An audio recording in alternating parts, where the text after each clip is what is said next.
И така, здравейте приятели, в следващия епизод вече ще играем на World Class, което е, мога да кажа, много трудно за мен.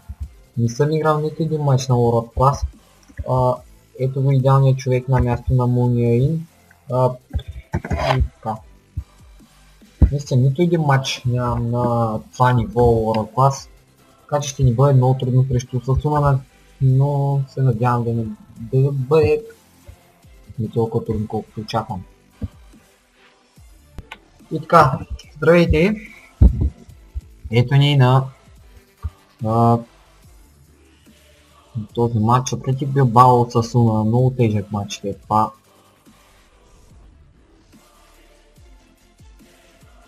Така че, надявам се да ги бием. Не за друго. Също два новака играем. Не са баш толкова, защото в реалния живот и двата отбора, които играхме за сега, са в втората дивизия на Испания. Така, сега да започваме. Ориел Риера повежда Осасуна 1-0. Мале, това ще да бъде. Мале, какъв пропуск. Забележите, прекрасен пробив тук на Езекиел. И Бай Гомес, наказателното поле, стреля с глава. Топката можеше да влезе или не знам, вратаря ще да избие Сусаета. Много е трудно между другото на World Class, само да кажа. Удар! Покрай вратата! Демаркус. Греда. Спри, нямам думи. Това трябва да бъде гол. Какъв пропуск на Езекиел? Наистина не е толкова трудно на World Class. Колко пропуска ще направим? И Бай Гомес. Отново, какъв пропуск? Край на първото по време. 0-1 губим от Сасуна, но може да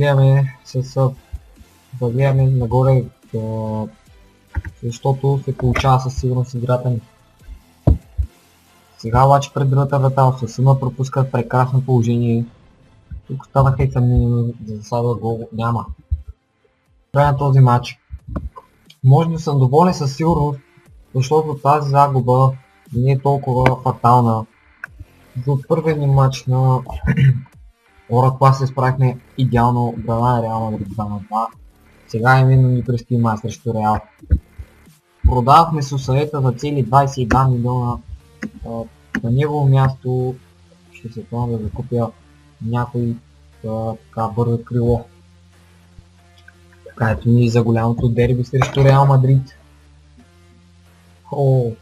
Виждат с Гари Бел на върха на атаката, Ди Мария, Кристиано Роналдо. Имат странна схема, но са с уникални футболисти. Нашия състав на Бернабел. Най-доброто, което имам. Това е то.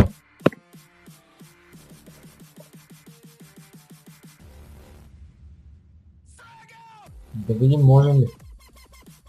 Няма как да ги спреш.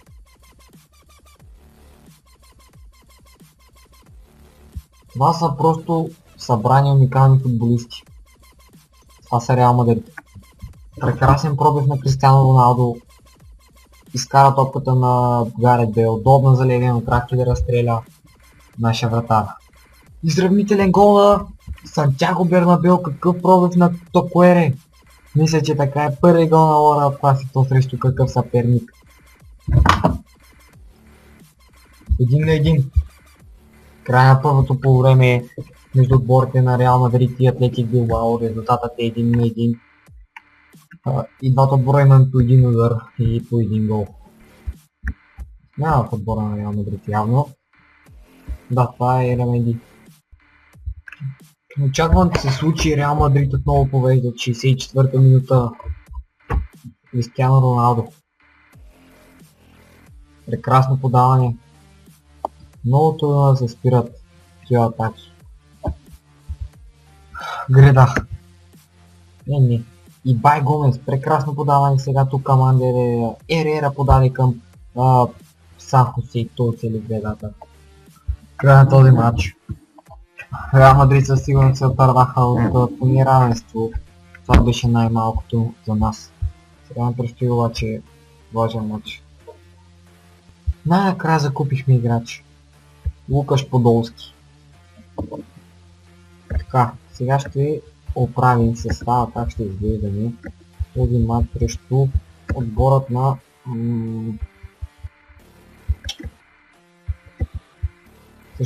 на Селта Виго. Муньоин се оправи контузия. Подолски пристигна. Добре сме си мислили тук. Не, така. Надявам се на първа победа. Ето ни на стадионът на Атлетик Билбао. Изгледаме с един много хубав състав, който със сигурност има прекрасни възможности да атакува дори поне топ 5 някъде да стигне от там. Пък ще съм доволен на всичко, което вземем, дори и на равенство ще съм доволен, защото на Лора клас не е супер трудничкото, но ще свикнем. Не трябва да допускаме и бърз гол, както направихме и срещу Реал Мадрид и срещу Осасуна. Надявам се и сега да не го направим. Какъв гол на Езекиел! 45-та минута! Ето това не трябваше. Най-накрая. Колко леки чакудър, забележите. Гол си е гол. 1-0. Края на първото по време можем да сме само доволни. Селта Виго също имаха едно-две положения, но все пак ние водим с 1-0. Колко пропуски ще направят играчите на Селта Виго. За наш късмет ние се спасяваме отново. Вкараха гол, но от засада.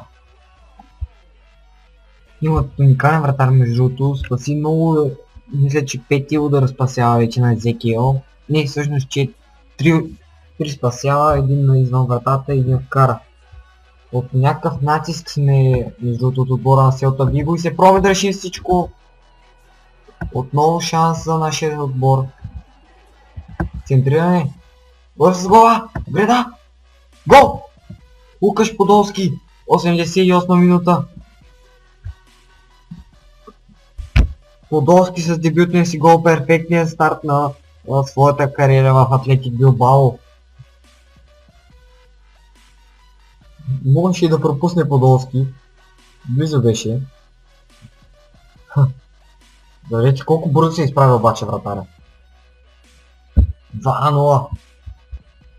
Край на този матч. Ние допуснахме гол. Взехме и първа победа на World Class.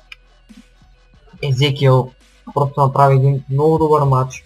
Мисля, че сега и рейтинга... Не, за Маркос е най-голям рейтинга. Вижте, статистиките доминираха ни. Просто много трудно играем.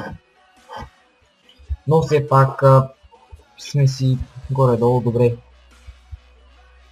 Тежък матч беше. Сега... Да. Те мачове ще видите в следващия епизод. Мачовете срещу Гален, Еспаньол и Бетис.